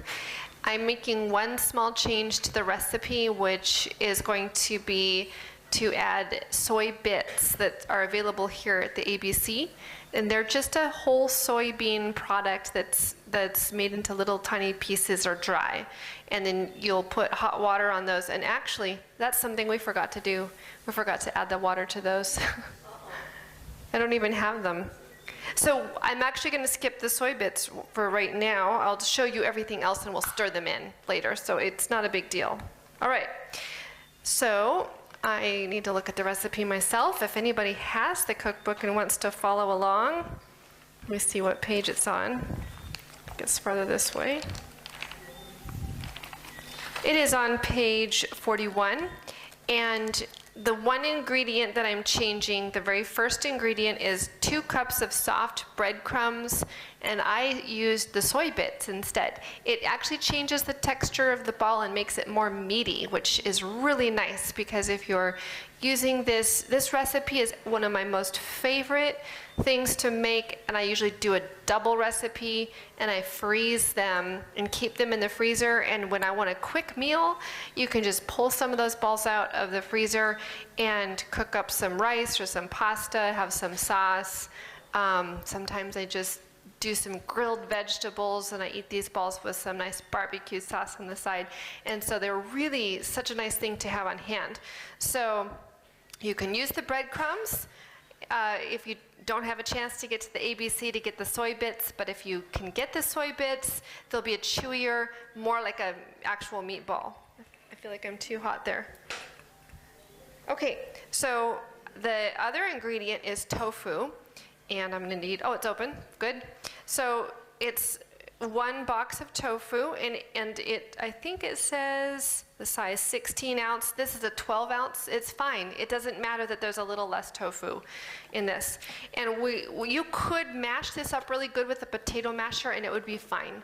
But we do blend it because it does kind of it helps kind of bind everything together. So I am going to be blending that, and I need a small amount of water. Oh, I actually am making a half recipe, so now I have a little extra tofu. That's fine. It doesn't matter. It'll be just perfectly fine. I'm making a half recipe because we don't need a whole lot of this right now. So I need a half a cup of water with that, so I'm going to get about 1/4 cup here. And it really just makes enough so that this will blend up more easily. The other thing I'm going to put in with the blender is my onion. And you could chop this really finely if you want with your knife, or if you want to make your life a little easier, you can throw it in the blender, because I want it really small. I don't want the pieces of onion really big in the meatballs. I personally like it that way, but if you like them larger, you can do it that way as well. So many things, of course, you can just do it to the way you prefer to cook, but one of the things you do need to remember, if you make a lot of changes to a recipe and then the recipe doesn't turn out, it's not our fault.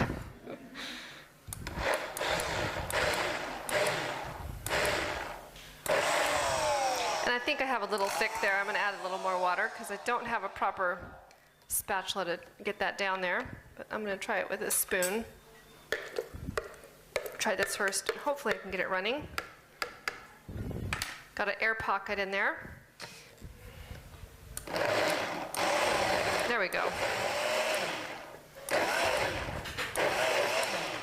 And I was doing it like that because I don't want everything chopped up really smoothly. I do kind of want little bits. And it looks like it's right. It's just right. I don't really have any big chunks in there. And that was my onions and my garlic. And I need my bowl here.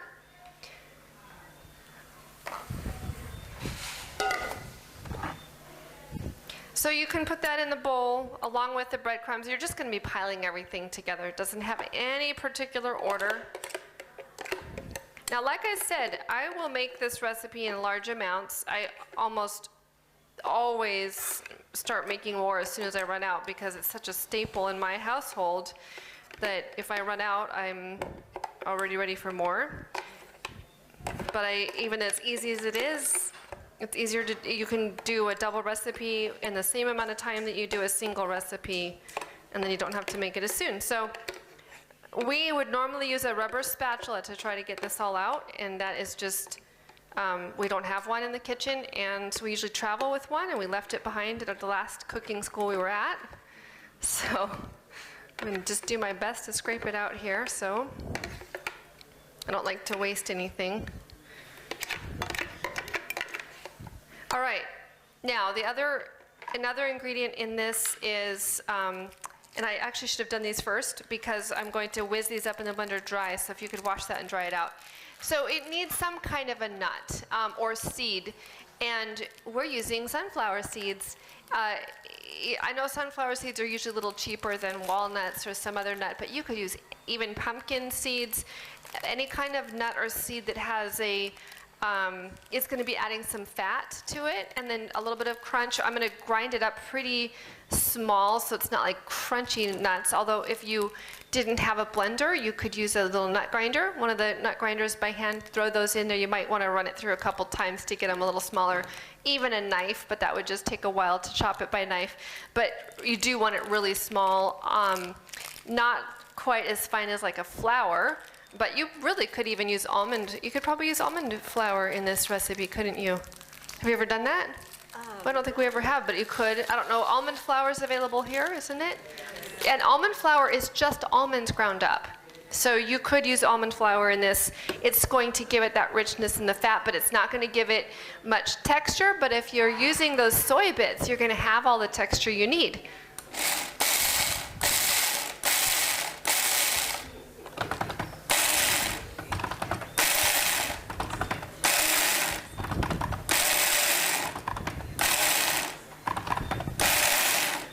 That looks about right. No, more. I'm going to let it run more. A food processor works really good for this entire recipe. You can do the whole recipe with that if you need, but like I said, this is actually a recipe you could manage to do even just by mashing and chopping everything.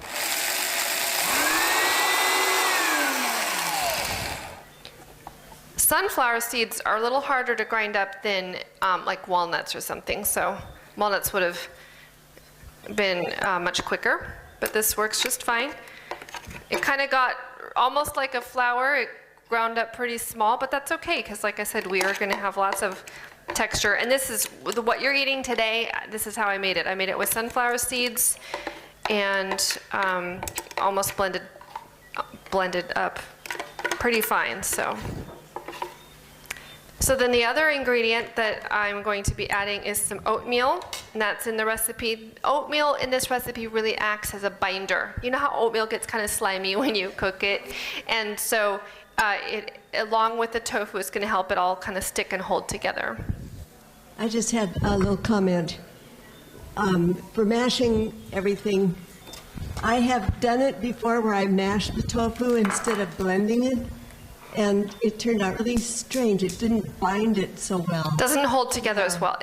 Good point. And if you do mash it, you would want to, I don't know if you're very familiar with tofu, but the kind that comes in this box is really soft and smooth. And I do think you could mash this, if you really, really mashed it, you could mash it enough to kind of create that binding, but it would be harder with tofu that's more, firm of the other kind that you buy. Now seasonings, they're listed in the cookbook. I'm not going to, there's just garlic, onion, some Italian seasoning, which gives some nice herbs that you would normally put in meatballs. How many of you guys make meatballs, by the way? Yeah. You could really even season this the way you normally like to season your meatballs. It doesn't have to be this recipe. This is some similar kinds of onions, garlic, and then salt. Some chicken-like seasoning is in it as well, which is the yellow in here. But again, you can change that up. It's just you want some good flavor and you want enough salt in it to make it taste yummy. At home, I'll even sometimes squirt some barbecue sauce right into them to kind of give them that smoky flavor, which is also nice. So, and are the bits ready yet? Almost. So the bits, you'll just want to reconstitute them with water. I don't know if the package comes with instructions, but when I used them, I added hot water and let them sit for a few minutes, and then drained the extra water off. Because again, we're substituting this for moist breadcrumbs in the recipe, and actually I don't think I drained it enough, so I had to add a little more oatmeal, but the recipe still worked out just fine. That's pretty good. Yeah. So if you want to... Now I have a little more tofu in the recipe than it should have, so I'm going to drain this off as much as I can. We could use the colander right here. Yeah, just pop that on there. I'll do it in front of everyone here so we can see what I'm doing. So this was one package. Did you use one package here? Oh, no, it's less than a package. Oh, by the way, you did measure out a half recipe, right? Or full? No, this is a full. Oh, it's a full recipe. Fine. Okay. So this will be the right amount because we wanted two cups of breadcrumbs, and we have 2 cups of soy bits here. Almost 2 cups. It might be not quite as much tofu as it ought to be. It's fine. It'll be fine. And I'm just pressing off the excess water. I can always add more water to my mix if it needs it. So it's probably a good idea because when you're adding water to those soy bits, you're really not sure how much they're going to absorb. Yeah, I thought these meatballs were so much, or these tofu walnut balls or nut balls were so much better with the soy bits than with just breadcrumbs. So I highly recommend doing that if you can get them. You can do it, but another thing we've done is use quinoa. Oh. 2 cups of cooked quinoa instead of breadcrumbs or instead of soy bits. The balls that you're going to have tonight had about 1 cup of quinoa in a large triple recipe because I didn't have quite enough soy bits. So I had some cooked quinoa in the fridge and I threw that in there. So I've done that to help people who want gluten-free. Yeah, the balls that we had tonight, they're gluten-free. So the other ingredient is 2 tablespoons of Bragg's liquid aminos. You could use soy sauce instead, or cocoa aminos is another product that's recently come out that I really like, or just add extra salt. If you don't have this, you can still be okay. Add some extra salt. But this will give kind of more of a meaty flavor to it as well. But to me, can't you replace the soya beet with cooked barley? With barley? Yes. I'm sure you probably could do that. It might be a little more slimy. The texture would be a little slimy. Another thing you could is bulgur wheat. That's bulgur wheat. Yes. You definitely could use bulgur wheat instead. And that would give that chewiness similar to the soy. So, from my own experience, this is a little wet. You really want the texture to be similar to what you would do when you're making meatballs. So easy to fix. I add a little more oatmeal. That's exactly what I did with the ones you're eating tonight. They were a little too wet, and I added a little more oatmeal. That soaks up the extra moisture just fine. And don't add too much all at once. Do a little bit at a time and let it sit. In fact, I know that even as this sits, it will get thicker, which is what I want. So I'm going to stop right now. That's about the right amount. And by the time we're done with showing you the rest of how to make the butter, I'll show you what this looks like and how we're going to bake it instead of fry them. All right? The butter isn't ready yet. It's not quite ready. Okay. This is a slow...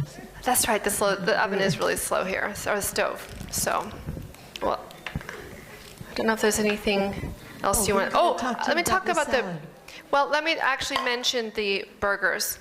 You could take this recipe right here and just make little patties out of it instead of balls, and even use it for burgers. Once they're already baked, you could throw them on a grill. You can go, if you have family that are all barbecuing and you want to have something vegan, you can bring your patties along and maybe even bring some extras to share.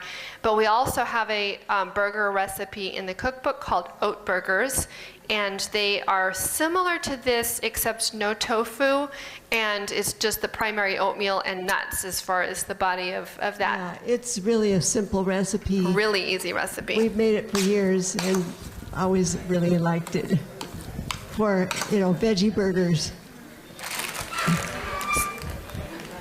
So what were you wanting to talk about? Oh, the salad, we're going to talk about. Oh, sure. Okay. So the second thing we're going to serve tonight for a sample is a recipe that I just came up with when we were on Dominica. Sometimes the best recipes or the most unusual ones come to you because you just have like 2 ingredients and you're trying to think of how to make a meal or something out of those 2 ingredients. So we were making a meal, and they had bought a lot of beets, and so I had beets, and I was like, I would like a salad with this meal. So I like beets in salad, and I was kind of limited. What else am I going to put into it? Didn't have a whole lot of things in the refrigerator other than we had the celery, so I chopped up celery to add to that. And I also happened to have some lentils that we were going to cook and put in our some other recipe, and for some reason we didn't do that, so I had about 2 cups of cooked lentils. So I drained those, rinsed them and drained them, and added them to the beets, and green onions, or you call them chives, celery, seasoning peppers, and cucumbers, and then we used a dressing idea that's in the cookbook. Now, I would love on that kind of a salad, it would be perfect for a vinaigrette, right? Which we normally add oil and vinegar to it.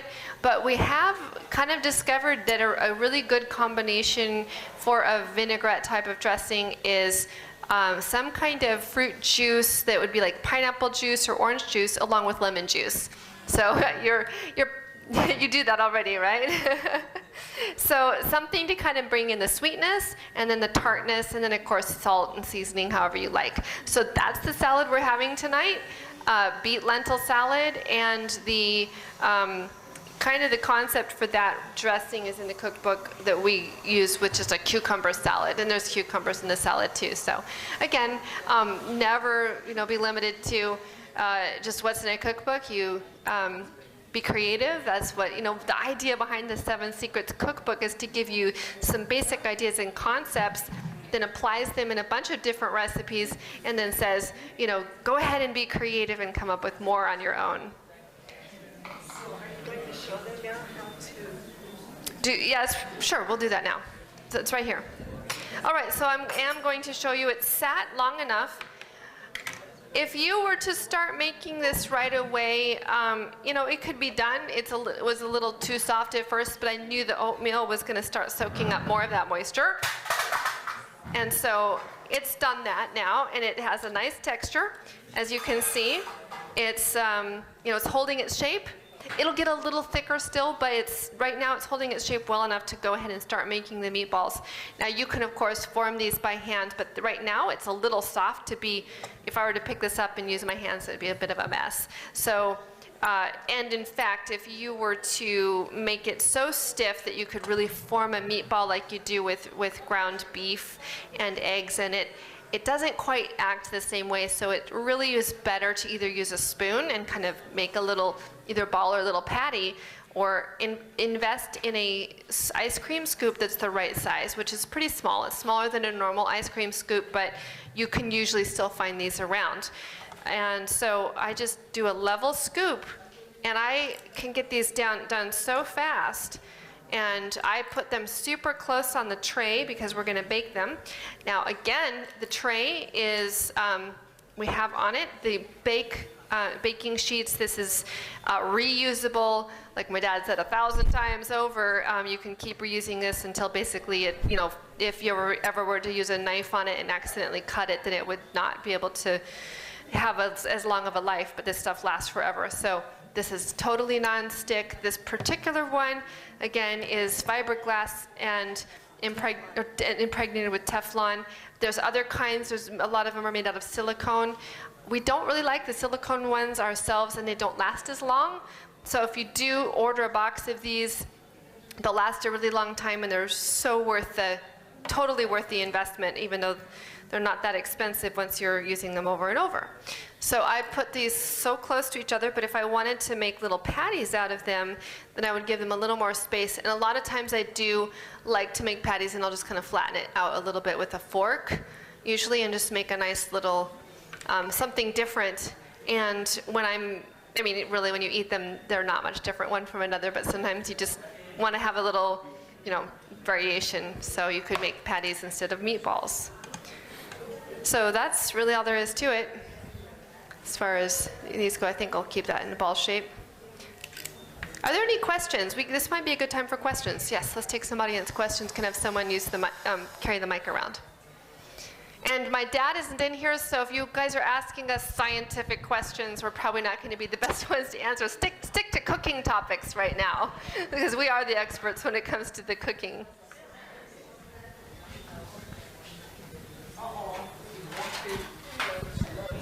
Anyone have any questions?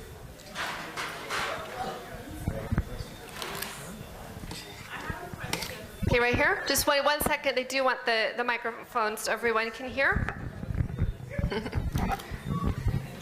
Oh, now if you want to ask a science question, we have the science guy here. It's not a science question. Okay. It's about the cookbook. I want to know, what menus do you have in the cookbook? Do you have lunch menus and breakfast and supper, that kind of menu?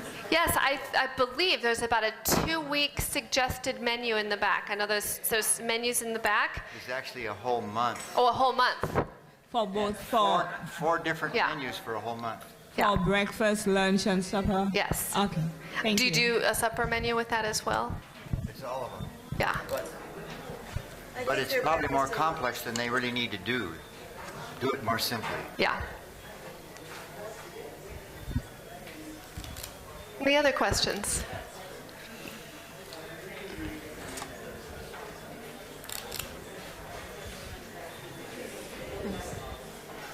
Maybe I'll ask you guys questions.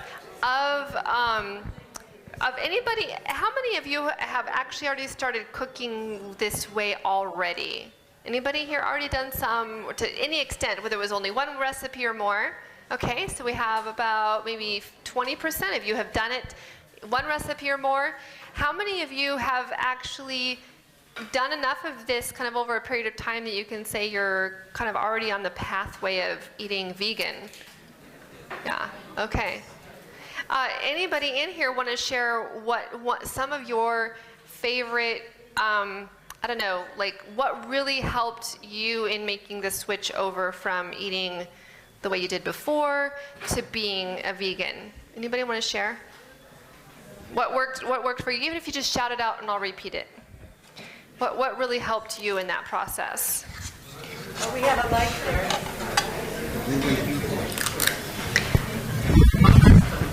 Anyone brave? Thank you. It's nothing much, it's just willpower. Willpower? Mm-hmm. Making a decision. Because my job before used to be quite stressful.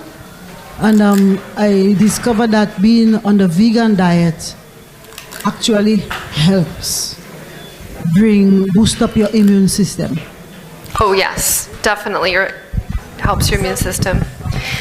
Yeah, so she was just saying willpower, and she discovered, and this is good motivation when you discover a benefit for yourself. And if your immune system got a big boost and you don't get sick as often, that's a huge, incentive. I know that in my own life I was raised on this kind of food, so I don't have experience with that transition. But there were times in my life where I ate a lot less healthier than the way I was raised. And right now I would say that I cook not 100% vegan, but still a lot.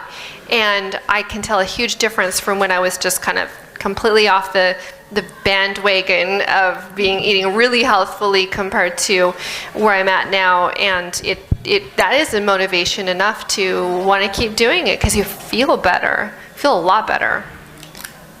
Anybody else? Mine is health reasons. For health reasons. Yeah, and I find eating the vegan diet, I'm more energized, I remember more, I sleep well.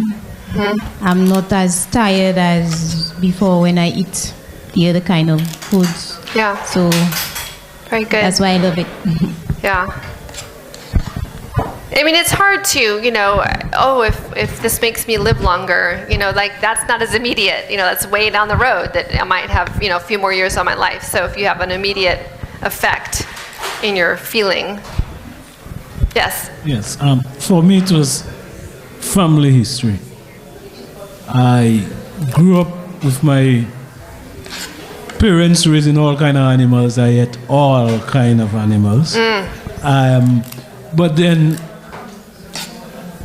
my aunts and uncles, I would say maybe 99.9% of them died from complications due to diabetes.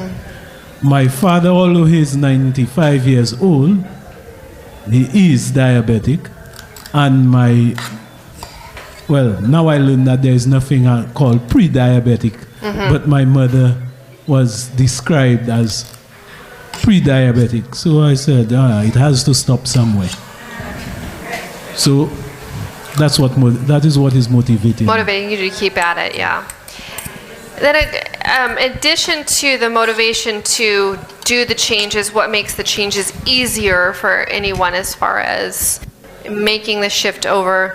My suggestion is, it really is going to depend on any given person and your interest and how much interest you have in cooking and what you like to cook or don't like to cook. But usually it's easier to make, like my dad talks about, making changes a little more slowly, but then also to find some key things, like where are the certain things that you most likely will trip you up. Is it potato chips? If it's potato chips, then there are ways that you can slice and bake your own potatoes and make a fat-free potato chip. If that's your Achilles heel, then, take the time to make a change in that regard. Or if it's butter. But then some of you don't even ever eat butter, so maybe this won't even be something you really end up including in your diet. All right. So now I will show you, well, I've got this now. Okay. Just for a moment. And then, what was I going to say? Oh, I poured this in here, and I don't know if you saw me, I added a little extra cornmeal. When I do this at home with the cornmeal that I buy, it turns out perfect with the 4th cup. And I noticed this in Dominica also, the cornmeal there, and it's here, it is not as starchy or something. And I had or the humidity. Extra. And so I used 3 tablespoons instead of 2 tablespoons per recipe. Well, so then, no, wait a minute. No, that's right. I added an extra tablespoon instead of the 4th cup. I added a 4th cup plus a tablespoon. And so anyway, if you were doing the 1 cup recipe that's in the cookbook, I would just heap my tablespoons, rounded tablespoons, if you make this better. So now I'm going to blend this.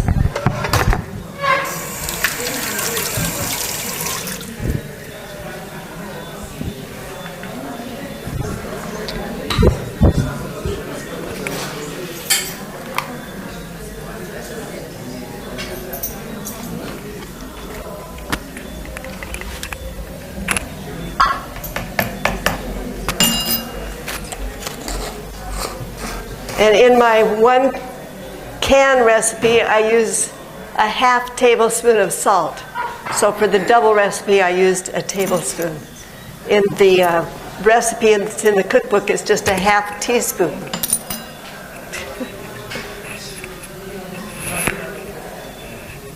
And the recipe book recommends a butter-flavored salt. I use one called Flavacol, but it's not available in the Caribbean and anywhere that I've seen. And most people are happy with just salt.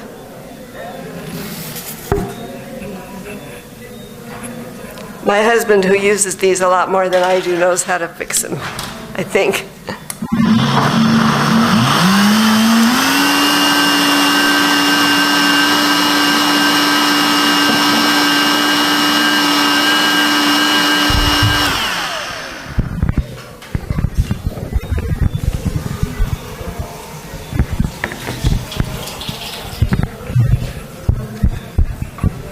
So I told you that when I can this, it's boiling hot now because it just came out of the blender. I put it straight in here from the stove, and it's boiling hot. And I put it in my blender. If you're using a Hamilton Beach or one of those kind of blenders, be careful. It may not start on a really low speed, and it could come up in your face, boiling hot. So I always put the lid on there with some other kind of blender and put a cloth over it just to be sure it doesn't burst out on me. But the Vitamix is wonderful because it has a very low speed that you can start with. So then I pour it into my 2 canning jars, and then I have one more container that I pour it into that we're going to eat it, you know, doesn't have to be canned. Well, I have, yes. So, you know, I kind of like this because it looks a little bit like a butter container. You might save your whatever containers you usually serve butter in and start using them for this. And there's something a little bit psychological about spooning it right out of a container that looks like butter. So I have another container, but it was on it had the soy bits in it. Anyway, we'll get it later. So we're going to go ahead and hand you your oh, there it is, thank you. We'll hand you your samples, and this is for tomorrow. So this is going to go into the refrigerator, and it won't be this runny when it sets up. When we were making this the first time we were doing a class, it was in Barbados, and I was making this, and some of the ladies said to me, "Oh, that's porridge." Do you make porridge here out of cornmeal and coconut milk? Yeah. So this is just blended porridge, but this is maybe a little thinner than you eat it. Although they told me they like their porridge thin, so. So we've learned a lot of things from our Caribbean friends. Any other questions, or we'll just go ahead and hand you your... I don't have a question. Neil. I just have an experience that I had with my mom. About a year ago, she was hospitalized and almost, well, she was at the point of dying because when the doctors discharged her, there was nothing that the hospital could have done for her. She had gone through all the stages of cancer, bone cancer, and actually it was an ambulance that brought her back to the house. But what we started doing is juicing different kinds of vegetables and knowing the time of digestion for the juices that she was taking and how often she had to be fed with those juices and staying natural on the diet. Actually, after about 2 months or so, when the doctors asked her about her and we told her that she's okay, no, it was a man, we told him that she was okay, they were kind of surprised, the nurses and everybody, to the point that she's now cooking and walking around a little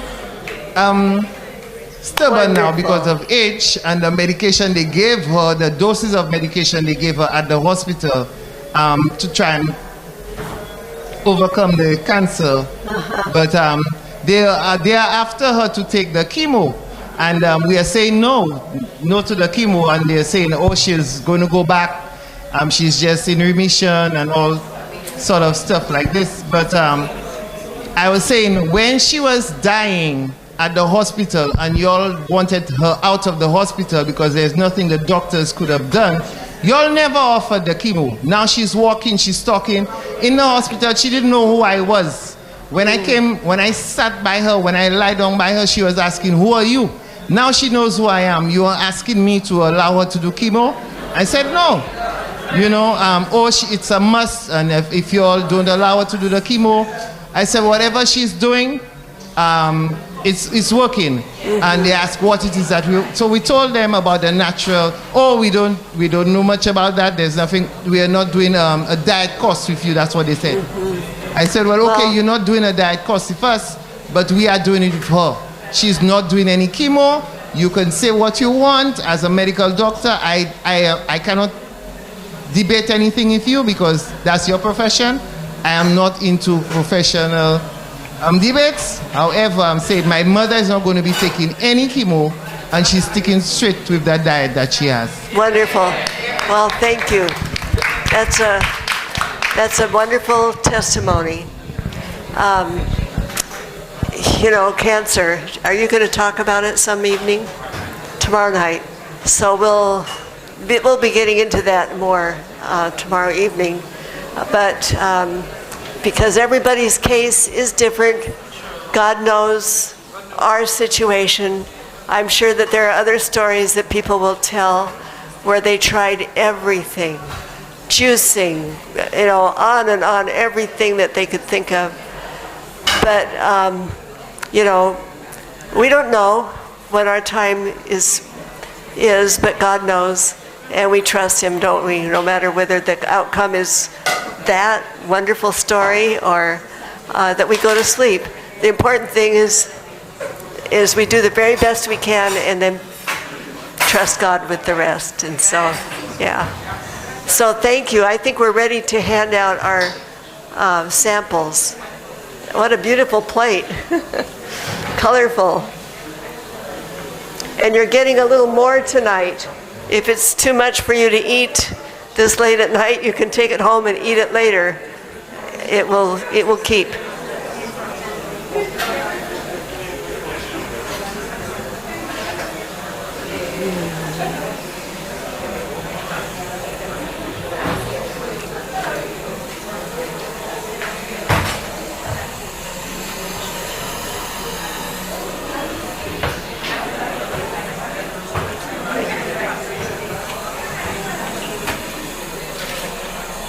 Do you want to take some of these out?